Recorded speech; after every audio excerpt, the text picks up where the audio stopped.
Tata cara berwudu.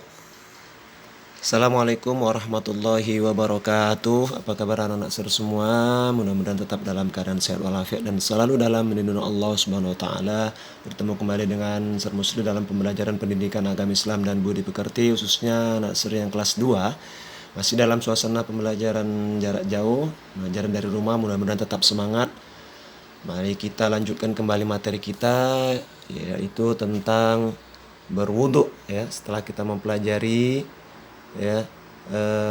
doa sebelum dan sesudah wudu, mari kita akan mempelajari tentang tata cara berwudu. Namun sebelum itu mari kita mulai pembelajaran kita dengan membacakan doa sebelum belajar. Bismillahirrahmanirrahim. Rabbi zidni ilma warzuqni fahma, amin ya rabbal alamin.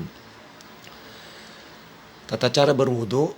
Adapun tujuan pembelajaran kita yaitu terbiasa berdoa sebelum dan sesudah wudu, menunjukkan perilaku hidup sehat dan peduli lingkungan, menyebutkan syarat wudu, menyebutkan rukun wudu, menyebutkan sunnah wudu dan hal yang membatalkan wudu. Setelah kita mempelajari tentang syarat wudu ya, sebelum kita melaksanakan wudu ada syarat yang harus dipenuhi. Salah satunya itu beragama Islam. Nah, wudu ini adalah satu ibadah yang dilakukan oleh umat Islam sebelum melaksanakan sholat khususnya. Wajib dilakukan ya. Nah, berwudu berarti menyucikan diri dari hadas kecil dengan air, dengan membasuh anggota tubuh sebelum melaksanakan sholat. Orang Islam harus bisa berwudu karena ini adalah wajib dilaksanakan setiap hendak melaksanakan sholat. Nah, berwudu ada tata caranya dan harus mengikuti urutan yang benar. Di antaranya adalah dimulai dari membaca basmalah, kemudian mencuci kedua tangan sampai semua urutan wudu selesai dilaksanakan dengan tertib, dan hendaknya juga mengetahui rukun wudu, sunnah wudu dan yang membatalkan wudu. Nah, bisa dilihat di dalam buku PAI ya, di halaman 71 ya, di halaman 71 judulnya terbiasa berwudu, yaitu ada di situ rukun wudu. Nah, kita akan mengetahui rukun wudu ya. Rukun ini adalah sesuatu yang mesti dilakukan. Apabila tidak dilakukan maka wudunya tidak sah ya.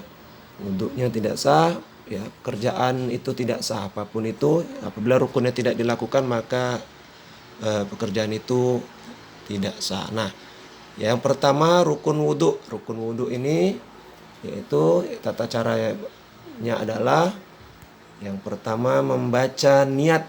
Nah, niat berwudu ini dibaca ketika kita akan melakukan wudu atau bersamaan ketika membasuh muka. Niatnya yaitu nawaitul wudu'a li raf'il hadatsil asghari fardhan lillahi ta'ala.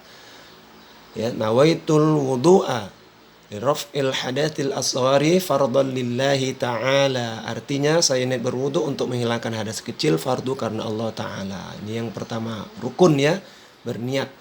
Nah, berikutnya yang kedua rukunnya yaitu membasuh muka sambil membaca niat wudu tadi. Ya, membaca niat wudu di dalam hati, kemudian kita membasuh muka.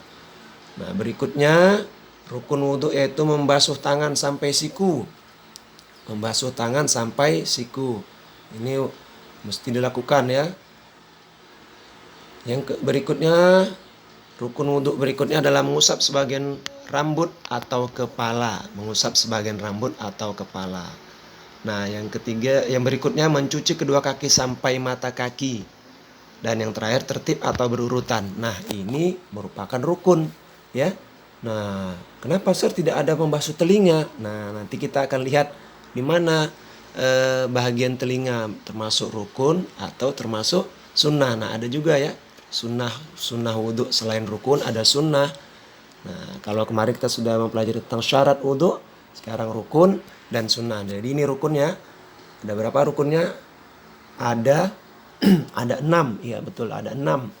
Yang pertama niat, yang kedua membasuh muka, yang ketiga membasuh tangan sampai siku, yang keempat mengusap kepala, yang kelima membasuh kaki sampai mata kaki, dan yang terakhir tertib, yang keenam tertib. Nah, berikutnya yaitu tentang sunnah wudu. Nah, sunnah ini adalah yang baik dilakukan ya, Tetapi jika tidak bisa dilakukan tidak mengapa. Atau lebih kita kenal apabila kita kerjakan mendapat pahala, apabila tidak dikerjakan tidak berdosa. Nah, itulah sunnah ya.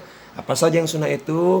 Nih diantaranya yang sunnah itu adalah ada membaca basmalah ya.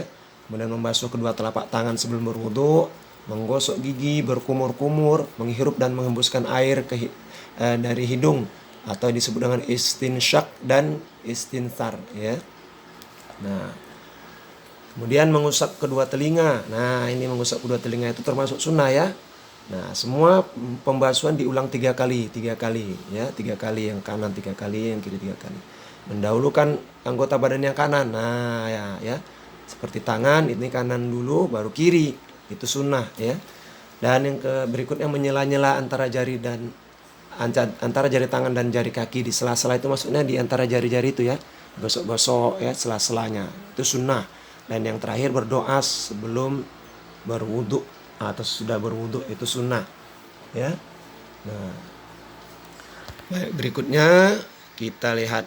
Nah, selain daripada syarat, rukun dan sunnah wudu, kita juga harus tahu apa saja yang membatalkan wudu. Nah, wudu batal apabila yang pertama buang air kecil, yang kedua buang air besar, yang ketiga keluar angin dari dubur ya. Kemudian yang keempat menyentuh kemaluan dengan telapak tangan, dan yang kelima hilang akal, tertidur atau gila. Nah, ini dia. Ini yang membatalkan wudhu juga harus kita ketahui ya. Nah, selain itu juga air yang digunakan untuk berwudhu kita tentunya juga harus tahu, yaitu air yang suci dan menyucikan. Contoh air yang suci dan menyucikan itu diantaranya air sungai, air sumur, air danau, air laut, air mata air hujan, air embun, dan air tanah atau yang kita kenal dengan air pam, air ledeng ya. Nah, anak-anakku sekalian, dari penjelasan tadi mungkin kita bisa mengambil kesimpulan intisarinya, yaitu yang pertama, sebelum melaksanakan sholat kita wajib berwudu terlebih dahulu, dan rukun wudu adalah niat, membasuh muka, membasuh tangan sampai siku, mengusap sebagian rambut atau kepala, membasuh kaki sampai mata kaki, dan berurutan atau tertib. Dan yang ketiga, kita harus menjaga kebersihan badan, pakaian, rumah, sekolah, tempat ibadah, dan lingkungan sekitar kita. Nah, inilah dia kesimpulannya. Nah, terakhir seperti biasa, mari kita kerjakan latihannya. Mohon maaf tidak saya tuliskan, lihat di bukunya halaman 74 dan 75 ya, uji kemampuan bagian A dan B seperti biasa dikerjakan di dalam buku tugas PAI. Langsung dijawab ya, kita berlatih ya. Mudah-mudahan kita berlatih ini terbiasa ya, sebentar lagi kita mungkin ujian mid atau ujian semester juga. Nah, barangkali demikian saja materi kita kali ini, mudah-mudahan bermanfaat. Mari kita tutup dengan ucapan hamdalah, alhamdulillahirabbil alamin. Assalamualaikum warahmatullahi wabarakatuh.